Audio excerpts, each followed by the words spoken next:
अस्सलामु अलैकुम वरहमतुल्लाहि वबरकातुहू। बिरादरान इस्लाम, बोराबंडे में एक इलाक़ा है जिसका नाम सफदर नगर है, जहाँ तकरीबन 90% आबादी मुसलमानों की है। इनमें अक्सरियत पसमानदा है और रोज़ाना की मजदूरी पर अपना गुजारा करती है। मसाजिद की कमी की वजह से लोग दीन से दूर हैं और नमाजों से दूर है, बच्चे मकतब की तालीम से दूर है। अल्हम्दुलिल्लाह, इलाक़े के चंद लोग मसाजिद की कमी को दूर करने के लिए 100 गज ज़मीन 41,75,000 रुपए में खरीदे हैं, जिसका बयाना 5 लाख रुपए बतौर कर्ज लेकर कर दिया गया है। 3 माह की मुद्दत में बाकी 36,75,000 रुपए देना है। लिहाजा आप हजरात से गुजारिश है कि इस कार्य खैर की कामयाबी के लिए दुआ फरमाएं, नीज अपने और अपने मरहुमीन के लिए सवाब की नीयत से ज्यादा ताउन भी फरमाएं। 1 गज की कीमत के जरिए से या 1 स्क्वायर फीट की कीमत के जरिए से या 1 मुसल्ले की कीमत के जरिए से ताउन फरमाएं और राब्ते के लिए इन नंबरात पर फ़ोन करें।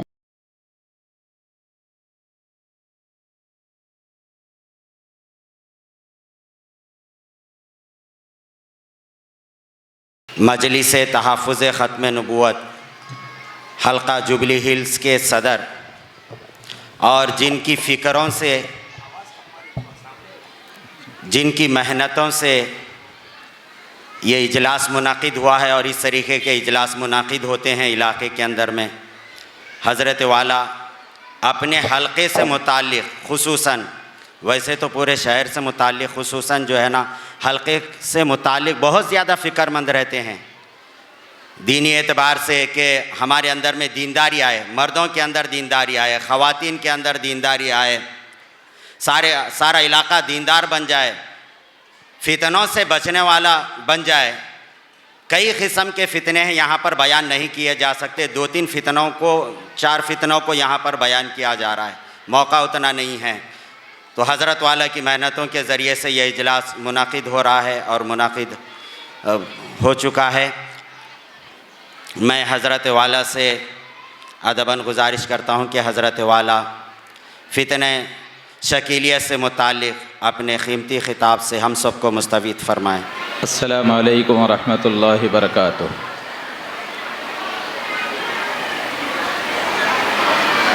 अल्हम्दुलिल्लाहि रब्बिल आलमीन वल आक़िबतु लिल मुत्तक़ीन वस्सलातु वस्सलामु अला अशरफिल अंबियाइ वल मुरसलीन व अला आलिहि व अस्हाबिहि व अज़वाजिहि व ज़ुर्रिय्यातिहि अजमईन, अम्मा बाद। फ़क़द क़ाल अल्लाहु तबारक व तआला फ़िल क़ुरानिल मजीद वल फ़ुरक़ानिल हमीद। अऊज़ु बिल्लाहि मिनश शैतानिर रजीम, बिस्मिल्लाहिर रहमानिर रहीम। इहदिनस सिरातल मुस्तक़ीम, सिरातल लज़ीना अनअमता अलैहिम गैरिल मग़दूबि अलैहिम वलद्दाल्लीन।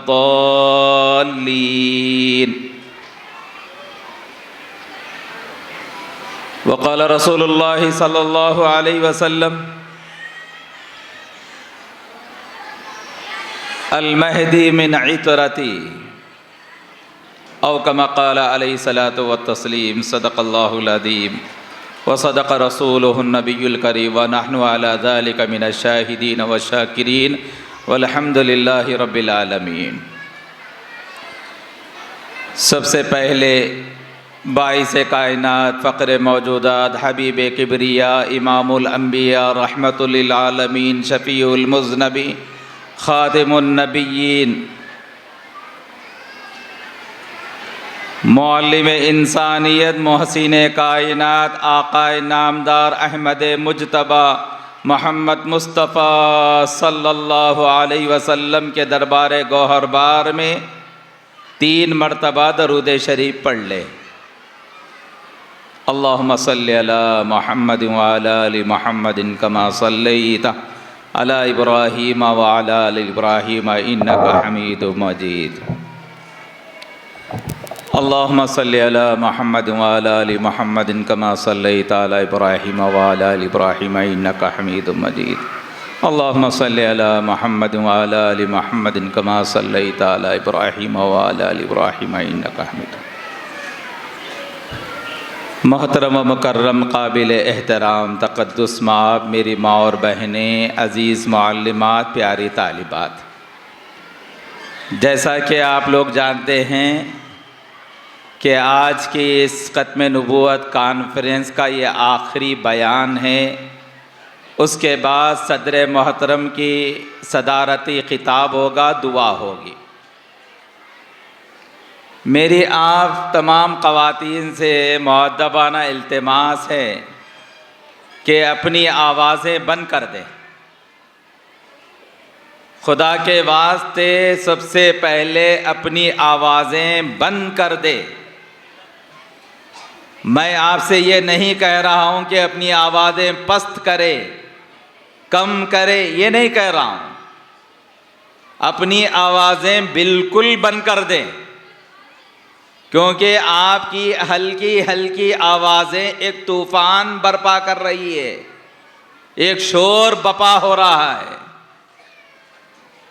ऐसा हरगिज़ नहीं होना चाहिए, ये मुनासिब नहीं है। मेरी माँ और बहनें, आप बयान के ख़त्म तक, दुआ होने तक अपने आप पे कंट्रोल रखें और आवाज़ें न करें, तो इंशाअल्लाह अल्लाह रब्बुल इज़्ज़त की तरफ से बेशुमार मुफीद बातें आपके सामने आएगी। मेरी आज की इस नशिश का उन्वान है फितने शकीलियत। हाँ, क्या उन्वान है? फितने शकीलियत। जैसा कि आपने अब तक फितने फैयाजियत के बारे में सुना, फितने गौहर शाहियत के बारे में सुना, फितने कादियानियत के बारे में मालूमात हासिल की, इसी तरह मेरी तकरीर का उन्वान है फितने शकीलियत। ये फितने शकीलियत क्या है? यहाँ पर बैठी तालिबात से मेरी दरख्वास्त है, मुअल्लिमात से मेरी दरख्वास्त है, यकीनन आप अपने साथ नोटबुक लाए होंगे, तो आप बुनियादी बातों को नोट करते जाएं, क्योंकि सिर्फ सुनने के हद तक बात रखेंगे तो बात ज़्यादा महफूज नहीं रह पाती है। सुनने के साथ अगर लिखने का एहतमाम हो, लिखने वाले, तहरीर करने वाले अगर लिखते चले जाएं मेन पॉइंट्स, मेन नुकात, अहम बातें, तो आगे चलकर जहनों में बहुत ज़्यादा रासिक होती है बात। इसलिए मेरी तालिबात से, मुअल्लिमात से, उर्दू जानने वाले ख़वातीन से दरख्वास्त है, लिख सकते हैं तो लिख ले, और अगर कोई लिख नहीं सकते तो एकसू होकर सुने। हाँ, एकसू होकर सुने। तो आज की मेरी तकरीर का उन्वान क्या है? फितने शकीलियत। देखिए, फितने शकीलियत, इस फितने का बानी और इस फितने का गुरु और इस फितने का फाउंडर, उसका नाम है शकील बिन हनीफ। क्या नाम है जी? शकील बिन हनीफ। शकील उसका नाम है और उसके बाप का नाम हनीफ है। सबसे पहले हमें यह जानना है कि यह फितना क्या है। तो ये फितना जानने से पहले फितने का जो बानी होता है, जो गुरु होता है, उसके बारे में पर्सनल डिटेल मालूम करना ज़रूरी होता है। तो फितने शकीलियत के सिलसिले में इसका जो बानी है, उसका जो गुरु है, उसका नाम क्या है? अरे बोलो जी, क्या नाम है? शकील। और उसके बाबा का नाम क्या है? हनीफ। शकील बिन हनीफ। ये कहाँ पर पैदा हुआ? हिंदुस्तान में पैदा हुआ। कहाँ पर पैदा हुआ? हाँ, इसका प्लेस ऑफ बर्थ, उसकी जाए पैदाइश क्या है? इंडियन है ये। और इंडिया में किस स्टेट से बिलोंग करता वो? बिहार से। कहाँ से जी? बिहार से। और बिहार का एक डिस्ट्रिक्ट है दरभंगा, एक ज़िला है, दरभंगे से मुताल्लिक़। दरभंगे का एक मोहल्ला है, एक इलाका है उस्मानपुरा, वहाँ उसका आबाई मकाम है, वहाँ पर वो पैदा हुआ है। ठीक है, पैदा हुआ, बड़ा हुआ। उसके बाद ये शकील बिन हनीफ माश की तलाश में दिल्ली आ गया। कहाँ गया? अरे मेरी माँ और बहनें, अजीज तालिबात, ये शकील बिन हनीफ किसकी तलाश में? माश की तलाश में। कहाँ पर आया? दिल्ली आया। और दिल्ली आने के बाद माश की तलाश शुरू की। कुछ पढ़ा लिखा था, जो कुछ पढ़ा लिखा था ज्यादा पढ़ा लिखा नहीं है, जितना भी पढ़ा लिखा था लोगों को ट्यूशन पढ़ाने लगा और कई जगह पर काम करने लगा और यहां तक कि जमात से वाबस्ता हो गया, जमात की सरगर्मियों में इन्वॉल्व होने लगा। कई साल जमात के साथियों के साथ काम करता रहा। उसके बाद दिमाग में एक खप्त पैदा हो गया कि अपनी एक अलग से पहचान बनाना चाहिए और कुछ ऐसा करना चाहिए कि लोग मुझे याद करने लगे और मेरे अतराफ में भीड़ लग जाए। चुनाचे उसने क्या किया? सबसे पहले, मैं बिल्कुल शॉर्ट में बता रहा हूं आपको क्योंकि वक्त कम है, कम वक्त में बात को समेटना भी है।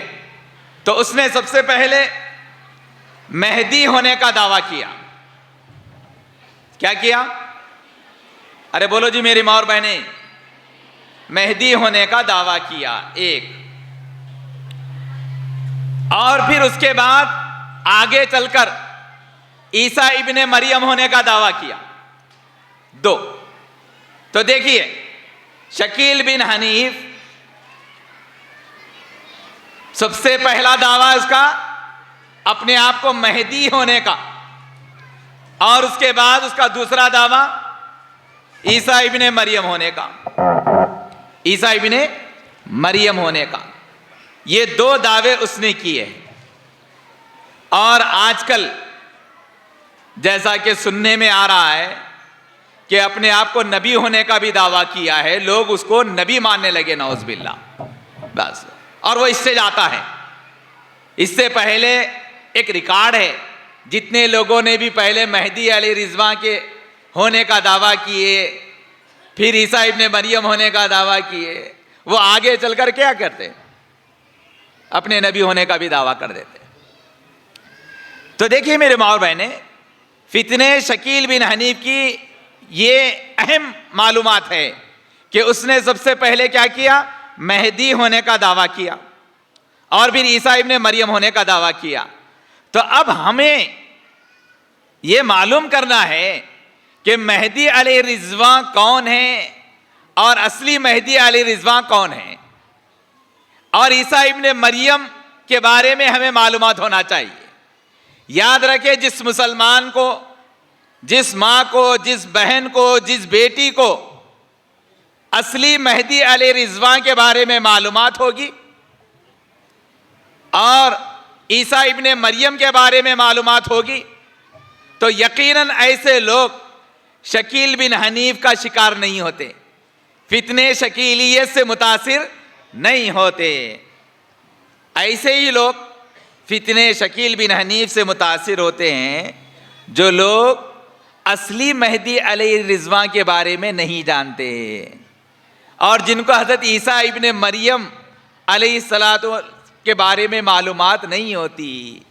तो ऐसे लोग क्या होते हैं? फितने शकीलियत का शिकार होते हैं। तो मेरी माँ और बहनें, अब बताइए कि हमें सबसे पहले किसको मालूम करना ज़रूरी है? अरे बोलो जी, किसको मालूम करना ज़रूरी है? असली मेहदी अली रिजवां कौन है और उनके क्या औसाफ है, और हज़रत ईसा इब्ने मरियम अलैहिस्सलातु वस्सलाम के बारे में मालूम करना है।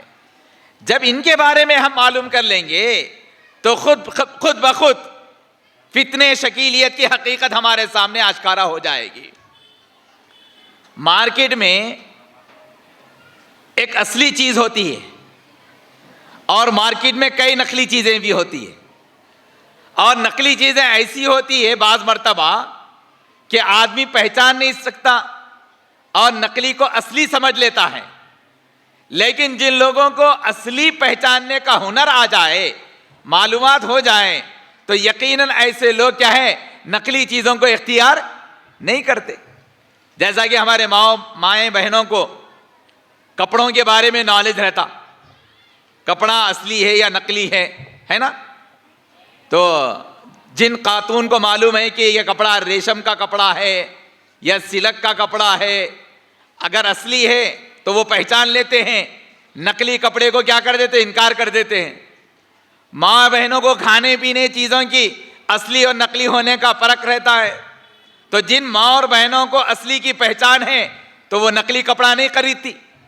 मेरी माँ और बहनों को असली जेवरात और नकली जेवरात के बारे में पता है कि असली जेवर कैसा होता है, नकली जेवर कैसा होता है ना।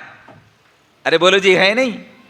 हाँ, एक्सपर्ट है मेरी माँ और बहनें, ख़ास तौर पे जेवरात के बारे में, कपड़ों के बारे में और आराइश और ज़ेबाइश की चीज़ों के बारे में और घर के साजो सामान के बारे में तो एक्सपर्ट होती है, उनको मालूम होता है। तो इसी तरीके से मेरी माँ और बहनें, ये फितनों के इसमें असली और नकली पाए जाते हैं। तो अगर हम असली पहचान ले तो नकली खुद ब खुद रिकॉग्नाइज किए जा सकते हैं, पहचाने जा सकते हैं। तो हमारा मसला ये है कि जो लोग फितने शकीलिये से मुतासिर हो रहे हैं और उसके दामे फरेब में, उसके जाल में फंस रहे हैं, उनका मसला ये है कि वो असली मेहदी अलैहि रिज़वान को नहीं जानते और ईसा इब्ने मरियम अलैहिस्सलातु वस्सलाम को नहीं जानते, जिसकी वजह से क्या है, वो उसके दामे फरेब का शिकार हो रहे हैं। तो मेरी माँ और बहनें, आए आज की इस नशिश में हम असली मेहदी अलैहि रिज़वान कौन है उनके बारे में जानते हैं।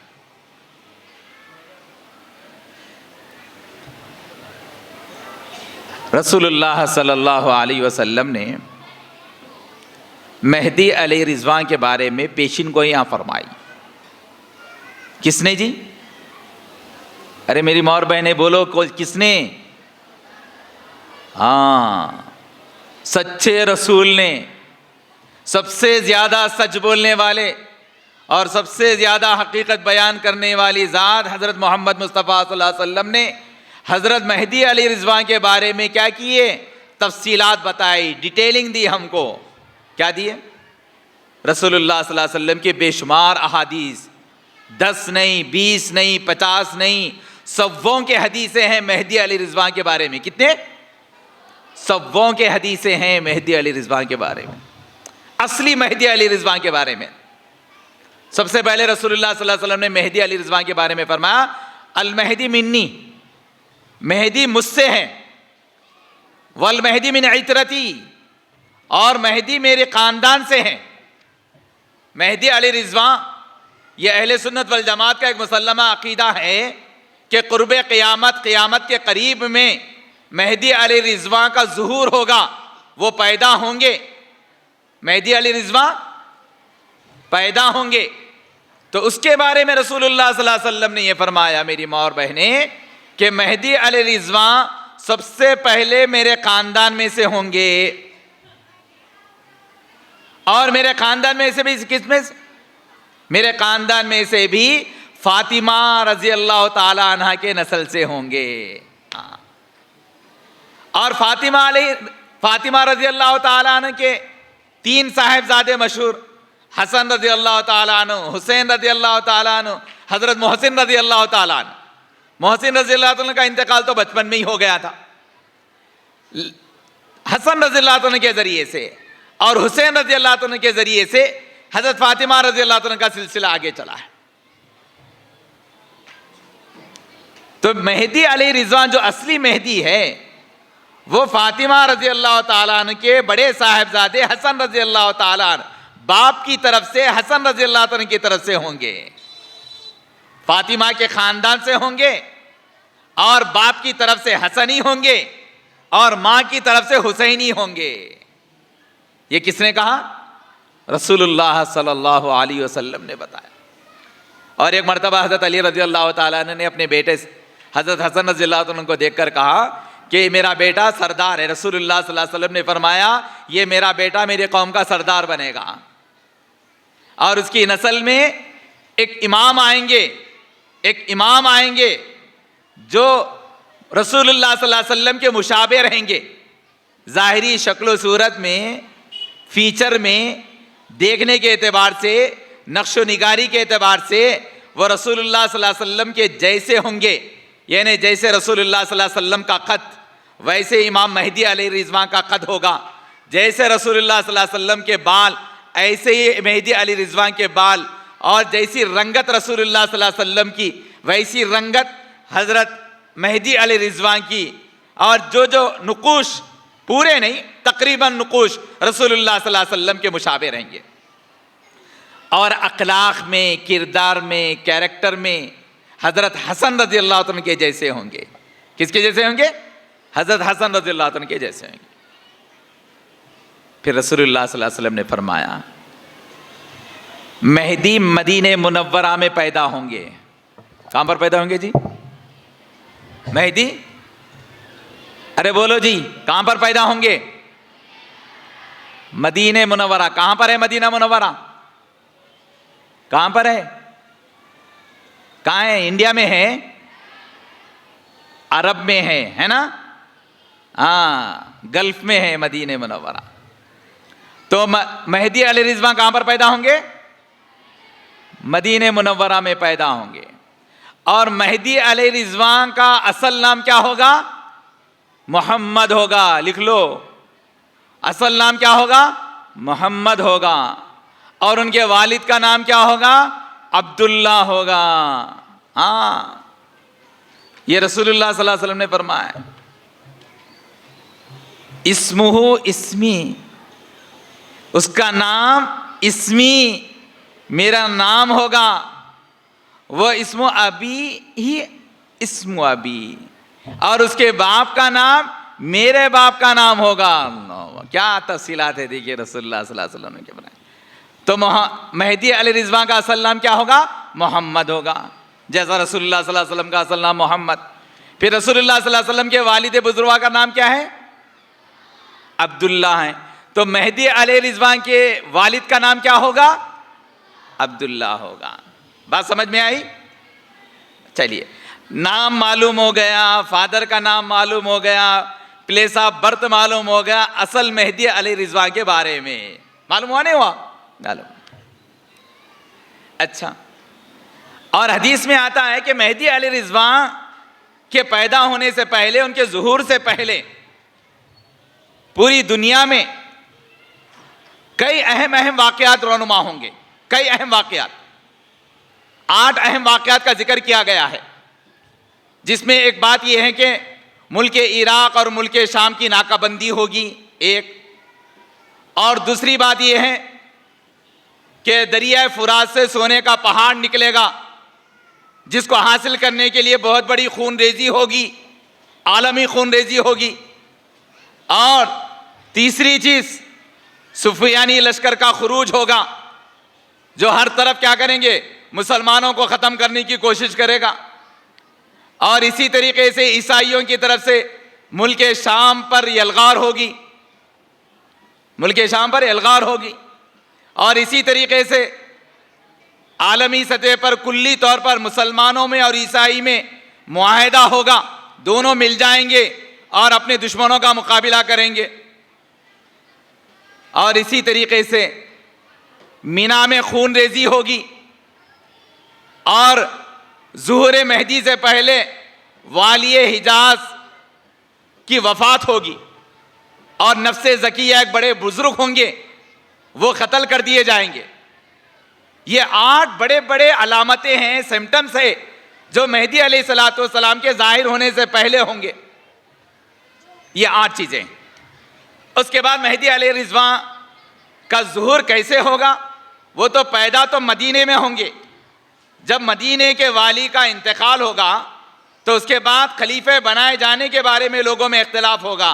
तो हज़रत मेहदी अलैहि रिज़वान क्या करेंगे? वह मदीने मुनव्वरा से निकलकर मक्कतुल मुकर्रमा आ जाएंगे। मेरी माँ और बहनें, नोट कर रहे हैं आप इस बात को? अब मेहदी अली रिजवां, असली मेहदी अली रिजवां कहां से निकल कर आएंगे? मदीने से निकलकर कहां पर आएंगे? मक्कतुल मुकर्रमा में आएंगे। तो मक्कतुल मुकर्रमा में आने के बाद जब हरम में आएंगे तो हरम में उस जमाने के बड़े बड़े अल्लाह वाले कई सालों से उनके इंतजार में रहेंगे। मेहदी अलैहिस्सलाम के, मेहदी अली रिजवां के ज़ुहूर के इंतजार में रहेंगे। तो वो लोग उनको पहचान लेंगे। जब वो अपनी ख़ियामगाह को जाएंगे तो ये लोग भी उनके ख़ियामगाह का पता लगाकर उनके पास जाएंगे। दिस पॉइंट इज नोटेड, ये नुक्ता नोट कर लो मेरी माँ और बहने।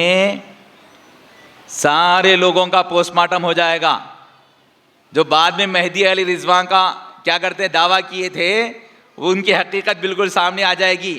मेहदी अली रिजवां मदीने से मक्का आने के बाद लोग उनको पहचानेंगे, अल्लाह वाले उनको पहचानेंगे कि ये असली मेहदी है, जिनके बारे में हदीस में, सारे हदीस की किताबों में जिनका जिक्र है, आका अलैहिस्सलातु वस्सलाम ने जिनके बारे में पेशिन गोइयां की है, ये वही मेहदी है, पहचान लेंगे।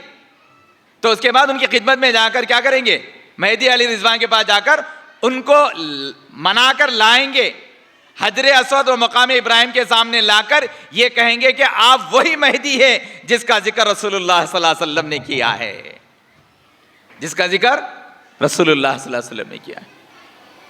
तो देखिए मेरी माँ और बहने, जो असली मेहदी होंगे वो अपने मेहदी होने का ऐलान नहीं करेंगे, अपने मेहदी होने का ऐलान नहीं करेंगे। ये नहीं बोलेंगे आना मेहदी, आई एम मेहदी, मैं मेहदी हूं, नहीं बोलेंगे, बल्कि लोग उनके बारे में बोलेंगे कि आप मेहदी हैं, अंता मेहदीयुन, यू आर मेहदी, आप मेहदी है। लोग उनके बारे में बोलेंगे, लेकिन वो इनकार करेंगे, मैं मेहदी नहीं हूं, मैं मेहदी नहीं हूं, मैं मेहदी नहीं हूं। लेकिन लोग नहीं बोलेंगे, लोग बोलेंगे आप ही मेहदी है। सारी अलामतें, सारे सिम्टम्स, सारी निशानियां हाथ में पाई जा रही है। जब सारे लोगों का इत्तेफाक हो जाएगा तो मेहदी अली रिजवां क्या करेंगे, उनके हाथ पर लोग बैत करना शुरू करेंगे। तो ये असली मेहदी है। ये क्या है? अरे बोलो जी मेरी माँ और बहने, ये अब बोलिए, मेहदी अली रिजवां कहां पर पैदा होंगे जी? मदीने में। मदीने में पैदा होने के बाद कहां पर आएंगे वो? मक्के में। मक्के में आने के बाद वो अनाउंसमेंट करेंगे क्या मैं मेहदी हूं बोलकर। फिर कौन करेंगे? लोग बोलेंगे। लोगों में भी कौन? आम लोग आने, बुजुर्गाने दीन, उलमा, मुफ्तियान इकराम, वक्त के बड़े बड़े स्कॉलर्स, वो बोलेंगे उनको। खुतुब अब्दाल जो कई साल से मेहदी अली रिजवां के इंतजार में रहेंगे, वो लोग बोलेंगे कि आप मेहदी है। उसके बाद मेहदी अली रिजवां पे क्या होगा, उनके हाथ पर बैत लेंगे। उसके बाद वो मदीने मुनव्वरा आएंगे। कहां पर आएंगे? मदीने मुनव्वरा आएंगे।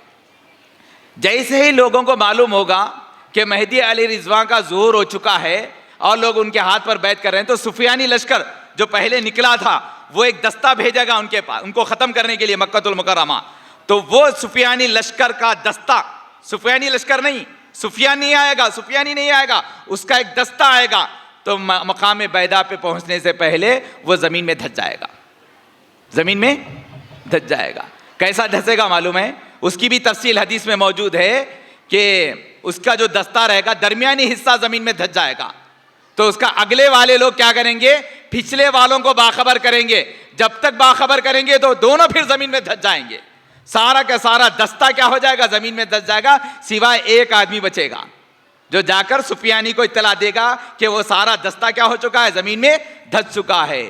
ये इत्तला आम होते ही सारे लोग मेहदी अली रिजवां के करामत पर यकीन लाएंगे और उनके ऊपर बैत करने लगेंगे।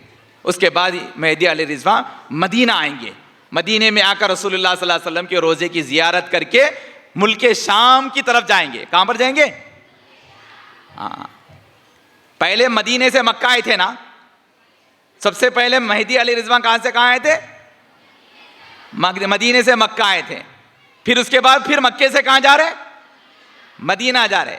जाके क्या करेंगे? रसूलुल्लाह सल्लल्लाहु अलैहि वसल्लम के रोज़े की ज़ियारत करेंगे। फिर उसके बाद मदीने से मुल्क शाम की तरफ जाएंगे। क्यों? क्योंकि मुल्क शाम पर हमला करने के लिए ईसाई लश्कर बहुत बड़ी तैयारी कर रहे थे। तो ईसाइयों को वक्त से पहले हमला करने के लिए, उनका हमला करने से पहले हम हमला कर दें, ये हिकमत अमली इख्तियार करके हज़रत मेहदी अलैहि रिज़वान मुल्क शाम की तरफ जाएंगे। और वहां पर क्या है? वहां पर ईसाइयों का खातिमा होगा। उनके वाक़यात बता रहा हूं मैं। ईसाइयों से जंग होगी, ख़त्म होंगी, सुफियानी लश्कर आएगा, सुफियानी लश्कर को ख़त्म करेंगे। और उसके बाद फिर हर फतुहात होंगे। कुस्तुनतिनिया पता होगा, लिबनान पता होगा, इटली पता होगा। उसके बाद इत्तला मिलेगी काना दज्जाल का खुरूज हुआ है, दज्जाल निकला है, दज्जाल निकला है। तो दज्जाल पहले तो ये इत्तला गलत साबित होगी, लेकिन कुछ अरसे के बाद ये इत्तला सही होगी। दज्जाल भी क्या है? इराक़ के बॉर्डर से निकलेगा। तो अब सारी दुनिया में फिरकर क्या करेगा? फसाद, वायलेंस मचाएगा दज्जाल, जिसके बारे में रसूलुल्लाह सल्लल्लाहु अलैहि वसल्लम ने इत्तला दी है। तो अब दज्जाल को ख़त्म करने के लिए हज़रत मेहदी अलैहि रिज़वान दिमिश्क के पास आएंगे, दिमिश्क को आएंगे, और वहाँ की जो जामिया मस्जिद है उस जामिया मस्जिद में पड़ाव डालेंगे। उस जामिया मस्जिद में क्या करेंगे? पड़ाव डालेंगे। चलिए, किसका इंतज़ार कर रहे हैं मेहदी अलैहि रिज़वान? किसका इंतज़ार कर रहे हैं? दज्जाल का। वो दुनिया का राउंड लगाते हुए अब यहाँ पर पहुँचने वाला है, दिमिश्क में पहुँचने वाला है। तो पहले से हज़रत मेहदी अलैहि रिज़वान दिमिश्क पहुँच गए। तो अंदर मस्जिद में मौजूद है आपका लश्कर। एक फजर की नमाज, जब नमाज फजर के लिए तकबीर कही जा चुकी थी, ऐसे वक्त में हज़रत ईसा अलैहिस्सलातु वस्सलाम का नुज़ूल होता है। किसका जी? किसकी एंट्री हो रही है अब? ईसा अलैहिस्सलातु वस्सलाम। कहाँ पर हो रही है? दिमिश्क की जामिया मस्जिद के मीनार से दो फरिश्तों के शानों पर हाथ रखे हुए, जर्द लिबास में, एहराम की हालत में, एहराम की तरह चादरें डाले हुए और बाल ऐसे भीगे हुए जैसा अभी पानी नहाए हुए हैं। पानी नहाकर जब बाहर निकलता आदमी तो पानी के खतरे जैसे निकलते हैं। इस हालत में हज़रत ईसा अलैहिस्सलातु वस्सलाम नाजिल होंगे और लोग बोलेंगे, पहचान लेंगे और आपको इमामत के लिए आगे बढ़ाएंगे। तो बोलेंगे कि नहीं, आपके इमाम ही इमामत करेंगे, जिनके लिए तकबीर कही जा चुकी वो इमामत करेंगे। चुनांचे मेहदी अलैहि रिज़वान नमाज फ़जर पढ़ाएंगे, उनके पीछे हज़रत ईसा अलैहिस्सलातु वस्सलाम नमाज़ पढ़ेंगे।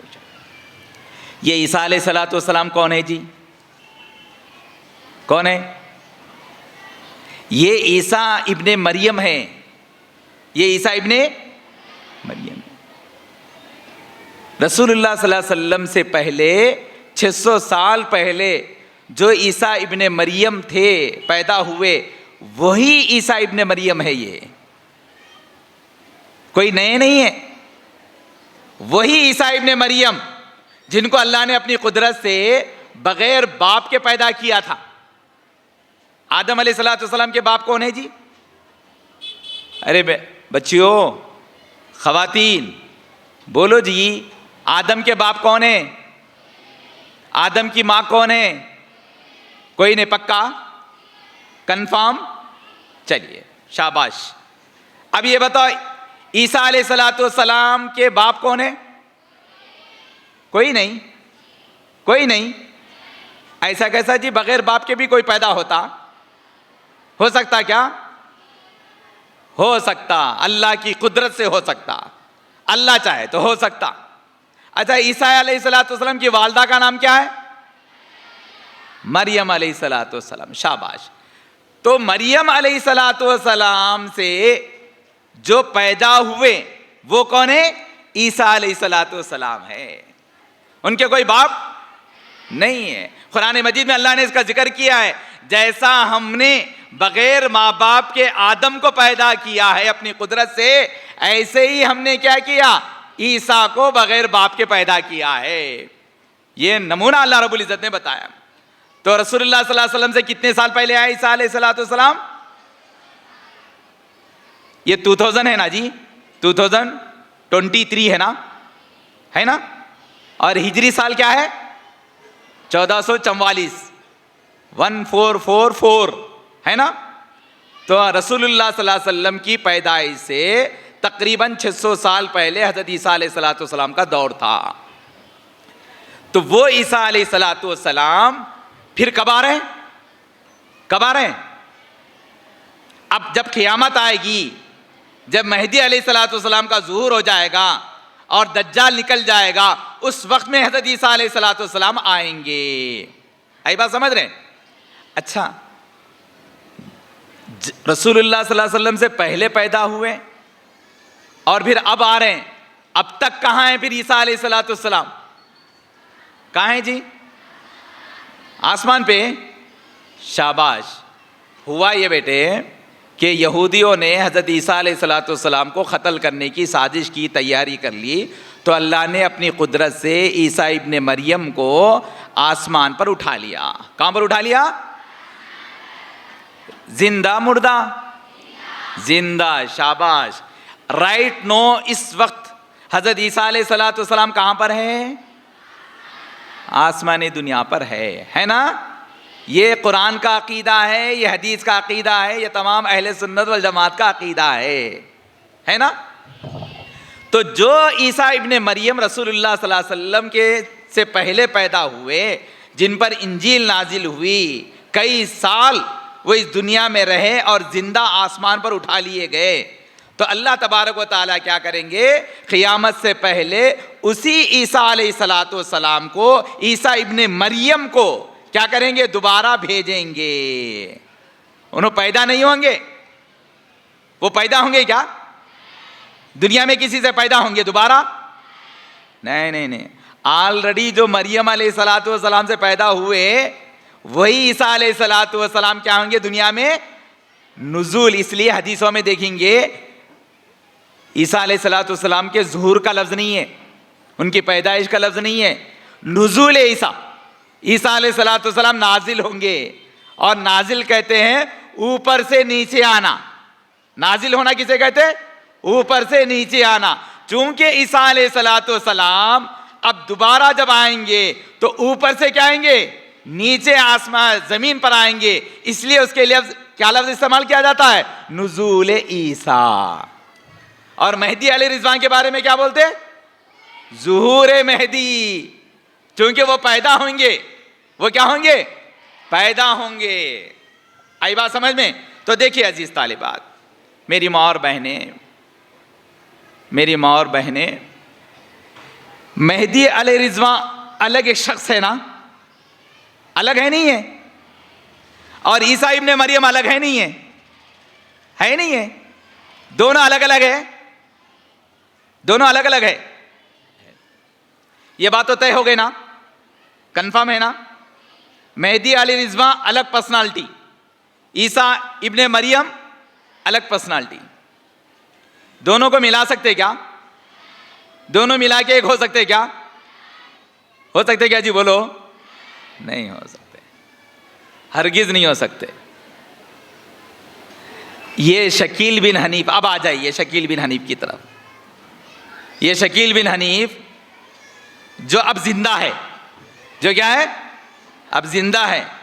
दिल्ली से निकलकर औरंगाबाद में आ गया, महाराष्ट्र में आ गया और वहां से अपना पूरा नेटवर्क चला रहा है। और ख़ास तौर पे कॉलेजेस के बच्चों को, यूनिवर्सिटीज़ के बच्चों को, और जो मस्जिद में नौजवान बच्चे मुतशर्रे बन जाते हैं और दीन के बारे में मालूमात करते हैं, ऐसे बच्चों को टारगेट करके क्या कर रहा है? वो उसके हाथ पर बैत करा रहा है और ये कह रहा है कि वो मेहदी है, ईसा इब्ने मरियम है। तो अब बताइए मेरे माँ और बहनें, जो शकील बिन हनीफ ये कह रहा है कि वो मेहदी है और ईसा इब्ने मरियम है, ये हो सकता क्या जी? हो सकता? कैसे? कैसे नहीं हो सकता? इसलिए नहीं हो सकता, असली मेहदी मदीने में पैदा होंगे और ये नकली मेहदी कहां पर पैदा हुआ? दरभंगा के इलाका उस्मानपुरा में पैदा हुआ। असली मेहदी के वालिद का नाम अब्दुल्ला होगा और ये शकील के वालिद का नाम हनीफ मौजूद है, इसके वालिद का नाम मौजूद है। और फिर मेहदी अली रिजवा, असली मेहदी अली रिजवा के आने से पहले ऐसे ऐसे वाकयात होंगे। ये शकील बिन हनीफ इंडिया से अभी अरबस्तान नहीं गया हूं, इंडिया से अरब की जमीन पे नहीं गया, और मेहदी अली रिजवा अरब के ज्यादा अरब में फिरेंगे।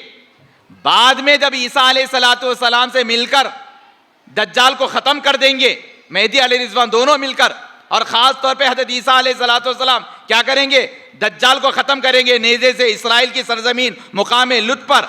उसके बाद दोनों मिलकर पूरी दुनिया का दौरा करेंगे। मेहदी अली रिजवान किसके साथ मिलकर? ईसा इब्ने मरियम उनके साथ मिलकर। उसके बाद उनका इंतकाल हो जाएगा, मेहदी अली रिजवान का इंतकाल हो जाएगा। हजरत ईसा अलैहिस्सलाम और सारे मुसलमान मिलकर उनकी नमाज जनाजा पढ़ेंगे। उसके बाद फिर 40 साल तक हजरत ईसा अलैहिस्सलाम मौजूद रहेंगे, शादी करेंगे, उनकी औलाद होगी अलगर्ज, फिर उनका भी इंतकाल हो जाएगा। यह है ईसा अलैहिस्सलाम के बाद। अब शकील बिन हनीफ ये बोल रहा कि मैं मेहदी भी हूं और मैं ईसा इब्ने मरियम भी हूं। हो सकता क्या? हरगिज नहीं हो सकता। खैर, बोलने वाला तो बड़ा पागल है, बोलने वाला तो बड़ा पागल है, लेकिन उसकी बात सुनने वाले कितने बड़े पागल है जी? बोलो। जिसको मालूम हो गया कि असली मेहदी कौन है और असली ईसा इब्ने मरियम कौन है, ये मालूम करने के बाद अगर कोई शकील बिन हनीफ के जाल में फंसते हैं तो वो लोग कौन हो सकते हैं? जिनको मेंटल हॉस्पिटल जाने की जरूरत है, ऐसे ही लोग क्या हो सकते हैं? उसकी बात पर ईमान ला सकते हैं। वरना तो अक्लमंद आदमी, होश रखने वाला आदमी शकील बिन हनीफ को न मेहदी मानेगा न ईसा इब्ने मरियम मानेगा। अच्छा, ये शकील बिन हनीफ लोगों को क्या कर रहा है? दज्जाल के बारे में बोल रहा है। दज्जाल के बारे में मालूम है ना, रसूलुल्लाह सल्लल्लाहु अलैहि वसल्लम बोले पस्ता खत का होगा, गंदुमी रंग का होगा, एक आंख का काना होगा, पेशानी पर काफ फार रा लिखा हुआ होगा, है ना, और उसको कई अल्लाह तबारक व तआला ऐसी सलाहियतें देंगे, ताकत देंगे कि वो शोबदाबाज होगा।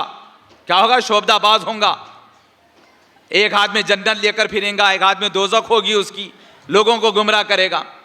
तो दज्जाल के बारे में ये कहता है शकील बिन हनीफ कि आज का जो अमेरिका है, आज का जो अमेरिका है और आज का जो फ्रांस है, ये फ्रांस कंट्री और ये अमेरिका कंट्री, ये दोनों मिलकर दज्जाल है। कहते ये दोनों मिलकर दज्जाल है।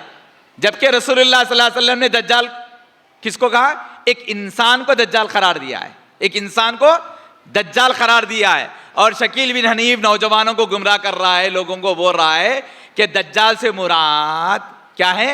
अमेरिका और फ्रांस। लोग बोले वो कैसे, वो कैसे? तो बोलता देखो अमेरिका लिखो और अमेरिका के खत्म पे फ्रांस लिखो, अमेरिका के खत्म पे बाजू में फ्रांस लिखो। अमेरिका से पहले अलिफ को, मीम को, रा को, या को निकाल दो, अमरी निकाल दो। क्या बच गया? का बच गया। क्या बच गया जी? का बच गया। अमेरिका में से शुरू के वर्ड्स निकाल दो, अलिफ, मीम, रा, या निकाल दो। क्या बच गया? का बच गया। अब उसके बाजू क्या है? फ्रांस है। तो फ्रांस में से क्या कर दो? उसके आखिर में से सीन को, नून को, अलिफ को निकाल दो। क्या करो? सीन को, नून को, अलिफ को निकाल दो। तो फ्रांस में से आखिर में से सीन, नून, अलिफ निकल गया तो क्या बच गया? फर बच गया। क्या बच गया? फारा बच गया। तो फ्रांस का फारा, अमेरिका का काफ अलिफ मिला के क्या हो गया? काफिर। क्या अच्छा समझा रहा? नहीं नहीं, क्या समझदार आदमी है, क्या साइंटिस्ट है, कैसा नुक्ता निकाला देखो। हाँ, क्योंकि दज्जाल की पेशानी पे क्या लिखा हुआ बोले? हदीस में काफिर लिखा हुआ होगा बोले। नहीं, अब उसको साबित करना है ना भाई। तो इस तरीके से लोगों को बता रहा है कि अमेरिका और फ्रांस दोनों क्या है? दज्जाल है, नौज़ बिल्लाह। हालांकि ऐसा नहीं है, अमेरिका में भी मुसलमान है और आज अमेरिका इस्लाम दुश्मन हो सकता है, फ्रांस भी इस्लाम दुश्मन हो सकता है, लेकिन कल वो इस्लाम दुश्मन होना जरूरी नहीं है। वो कैसे दज्जाल बन सकता है? दज्जाल तो इंसान होगा, दज्जाल तो है इंसानों का कोई मुल्क दज्जाल नहीं होगा। तो इतनी गलत बावर करके लोगों को मिसगाइड कर रहा है और लोगों को बैत करा रहा है। तो मेरी माँ और बहनें, ये फितने शकीलियत है, ये फितने शकीलियत है। और इसका फितना इतना आगे बढ़ गया है,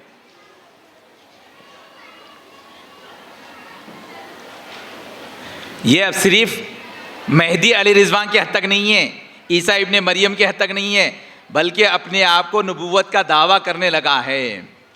इसलिए तमाम उलमा का, तमाम मकातिब फ़िक्र का मुत्तफ़क़ा फ़ैसला है कि शकील बिन हनीफ काफिर है। क्या है? अरे बोलो जी, जोर से बोलो। कौन? हाँ, शकील बिन हनीफ क्या है? और उस पर ईमान लाने वाले, उस पर बैत करने वाले, वो भी क्या बन जाते?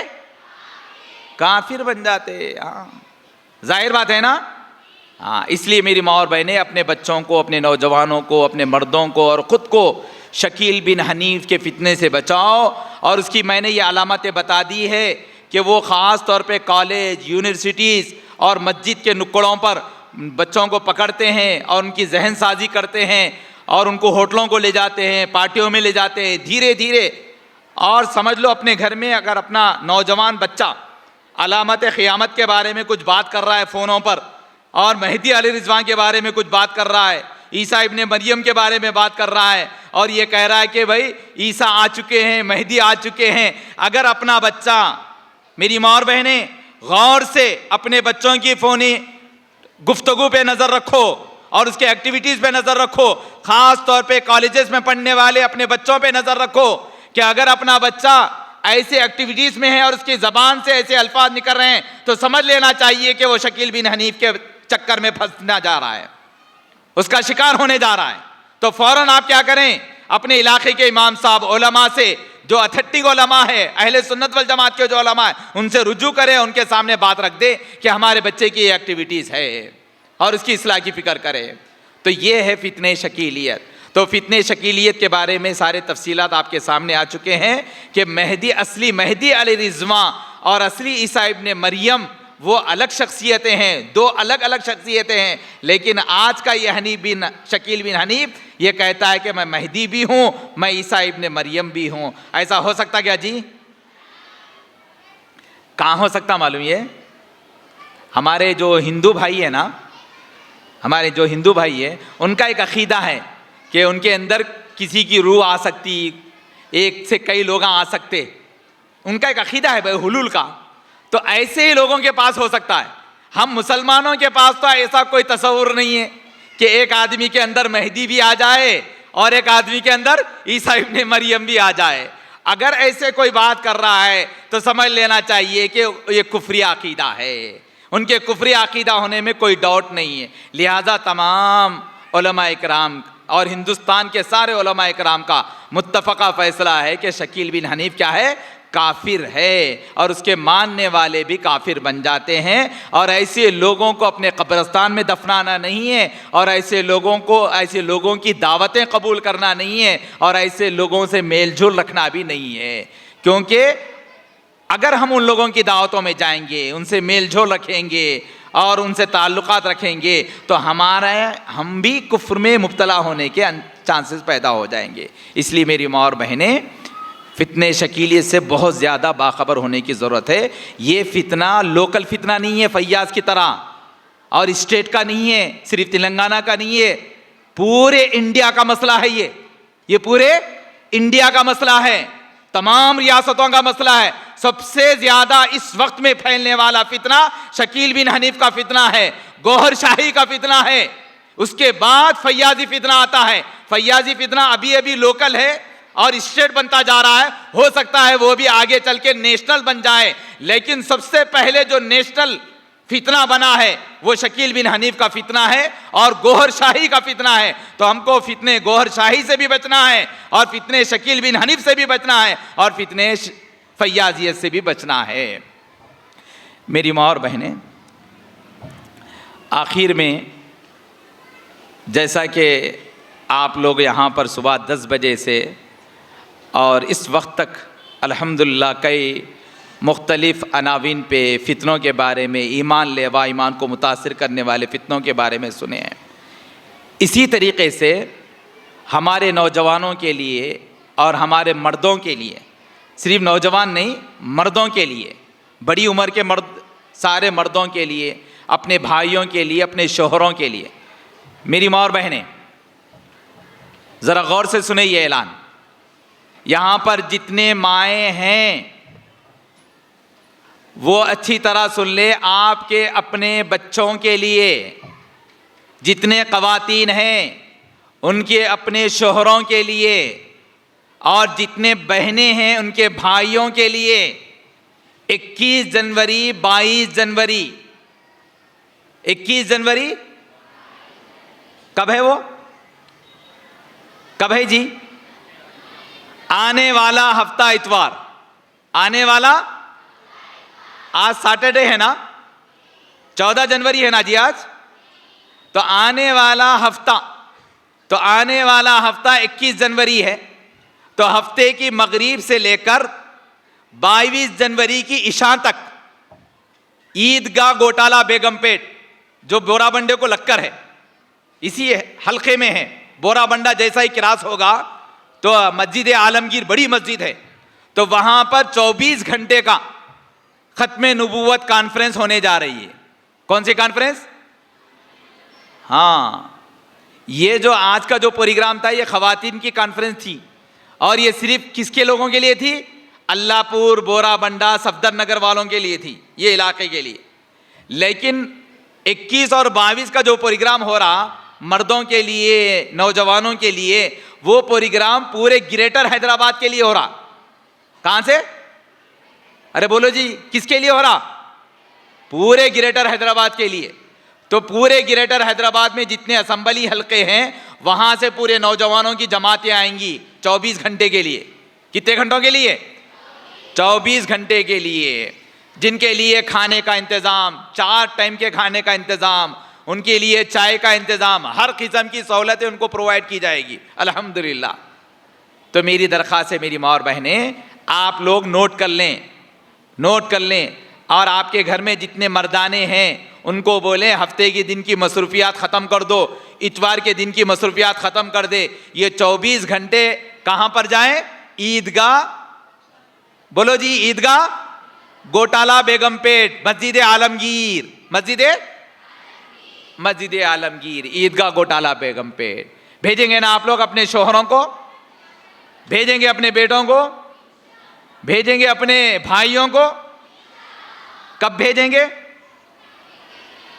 21 की मगरिब तक पहुंच जाना है, असर तक, असर से मगरिब के दरमियान पहुंच जाना है। मगरिब के बाद से बड़े बड़े उलमा के बयानात हो रहे हैं अल्हम्दुलिल्लाह, बहुत प्यारा नज़्म है। इंशाअल्लाह वो एक प्रोग्राम अटेंड कर लेंगे तो इंशाअल्लाह हमारे नौजवान, हमारे भाई, हमारे मर्द हजरात अपने आप को क्या है, ईमान लेवा फितनों से बचाएंगे। मैं अल्लाह तबारक व तआला से दुआ करता हूँ कि अल्लाह तबारक व तआला आज के इस इज्तिमा को कबूल फरमाए और जितने फितनों के बारे में आगाही दी गई है उससे हम सबको हिफाजत करने वाला बनाए। मैं आखिर में मुजाहिद ख़त्म नबूवत, मजलिस तहफ़्फ़ुज़ ख़त्म नबूवत के सेक्रेटरी तेलंगाना व आंध्र प्रदेश के हज़रत मौलाना अरशद अली क़ासमी दामत बरकातुहुम, जिसकी फ़िक्रों के नतीजे में, जिनकी तवज्जुहात के नतीजे में आज ग्रेटर हैदराबाद नहीं बल्कि पूरे तेलंगाना, आंध्र प्रदेश के अज़ला में ख़त्म नबूवत का काम चल रहा है। हमारे बड़ों की हज़रत शाह साहब दामत बरकातुहुम जो इस मजलिस के सदर है, हज़रत मौलाना अब्दुल कवी साहब दामत बरकातुहुम, मुफ्ती गयासुद्दीन रहमानी साहब और बड़े बड़े उलमा इकराम जिस मजलिस के हैं, और ख़ास तौर पे मौलाना अरशद अली क़ासमी साहब दामत बरकातुहुम जो इसके रूह रवा हैं और बड़ी मेहनत कर रहे हैं। मैं उनसे बड़े अदब के साथ दरख्वास्त करता हूँ कि वो आए, और चूँकि तबीयत नासाज है हज़रत की, हलक बैठा हुआ है, इन्फेक्शन हो चुका है, फिर भी हम चाहते हैं कि हज़रत से शर्फ हासिल करें और उनके चंद कलिमात ही सही जो हमारे ईमान को, हमारे दिलों को झंझोड़ने वाले होते हैं और हमारे अंदर एक तहरीक पैदा करने वाले होते हैं। मैं अदब के साथ उनसे दरख्वास्त करता हूँ कि ये हमारे माएँ बहनों को ऐसी बातें बता दें और ऐसी तहरीक उनके अंदर पैदा कर दें कि वो अपनी ईमान की हिफाजत करने वाले बन जाएं। मैं अदब के साथ हज़रत वाला को दावत देता हूँ कि वो आएँ और अपने इरशादात आलिया से हम सबको अस्सलामु अलैकुम वरहमतुल्लाहि वबरकातुहू। बिरादरान इस्लाम, बोराबंडे में एक इलाक़ा है जिसका नाम सफदर नगर है, जहाँ तकरीबन 90% आबादी मुसलमानों की है। इनमें अक्सरियत पसमानदा है और रोज़ाना की मजदूरी पर अपना गुजारा करती है। मसाजिद की कमी की वजह से लोग दीन से दूर हैं और नमाजों से दूर है, बच्चे मकतब की तालीम से दूर है। अल्हम्दुलिल्लाह, इलाक़े के चंद लोग मसाजिद की कमी को दूर करने के लिए 100 गज ज़मीन 41,75,000 रुपए में खरीदे हैं, जिसका बयाना 5 लाख रुपए बतौर कर्ज लेकर कर दिया गया है। 3 माह की मुद्दत में बाकी 36,75,000 रुपए देना है। लिहाजा आप हजरात से गुजारिश है कि इस कार्य खैर की कामयाबी के लिए दुआ फरमाएं, नीज अपने और अपने मरहुमीन के लिए सवाब की नीयत से ज्यादा ताउन भी फरमाएं। 1 गज की कीमत के जरिए से या 1 स्क्वायर फीट की कीमत के जरिए से या 1 मुसल्ले की कीमत के जरिए से ताउन फरमाएं और राब्ते के लिए इन नंबरात पर फ़ोन करें।